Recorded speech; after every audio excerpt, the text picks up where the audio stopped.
তাহাজ্জুদের সঠিক টাইম কখন এবং নিয়ত কি? তাহাজ্জুদের সঠিক টাইম হচ্ছে এশার পর থেকে ফজর পর্যন্ত। এই টাইমে আপনি যখনই ঘুমটা ভেঙে যাবে উঠে তাহাজ্জুদের নামাজ পড়তে পারবেন। 2 রাকাত থেকে 8 রাকাত। আল্লাহর নবী সাল্লাল্লাহু তাআলা আলাইহি ওয়াসাল্লাম 8 রাকাত করে পড়তেন।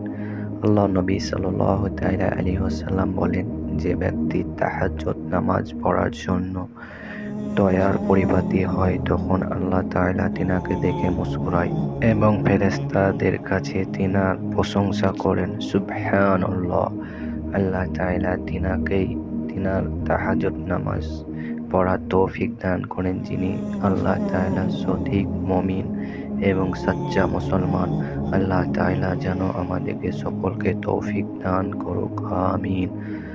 আমরা যেন সকলে চেষ্টা করব আল্লাহ তাআলার কাছে কিছু নেকি কামার। এই দুনিয়া কিছুর না, এই দুনিয়াটা হচ্ছে মিথ্যের দুনিয়া।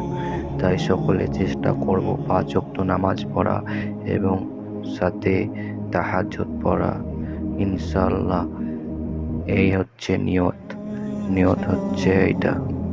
আর এই দোয়াটা করবেন তাহাজ্জুদ নামাজের পরে। আল্লাহ তাআলা কিয়ামতের দিন সবার প্রথম নামাজের হিসাব নিবে। তাই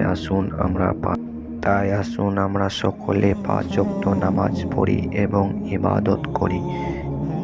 আল্লাহ তাআলার ছোট ছোট অনেক ইবাদত আছে, যে ইবাদতে অনেক নেকিও পাওয়া যায়। আল্লাহ তাআলার ইবাদত করলে মনে অনেক শান্তিও পাওয়া যায়। তাই আসুন আমরা ছোট ছোট ইবাদত গুনাহ করি এবং 5 ওয়াক্ত সালাত আদায় করি, আল্লাহ তাআলাকে খুশি করি।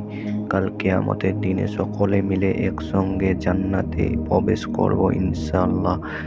আপনি একটা মানুষকে 5 ওয়াক্ত নামাজি বানাতে পারলে আল্লাহ তাআলা আপনাকে নিশ্চিত জান্নাতি করবে। ঘুমাবার টাইমে এই দোয়াগুলো পড়বেন। সূরা ফাতিহা 4 বার, সূরা ইখলাস 3 বার, সূরা কাউসার 5 বার, দরুদ শরীফ এবং কালমায়ে শাহাদাত এবং দুসরা কালমা এবং আয়াতুল কুরসি পড়ে ঘুমাবেন এবং ইনশাআল্লাহ তাহাজ্জুদে উঠতে পারবেন।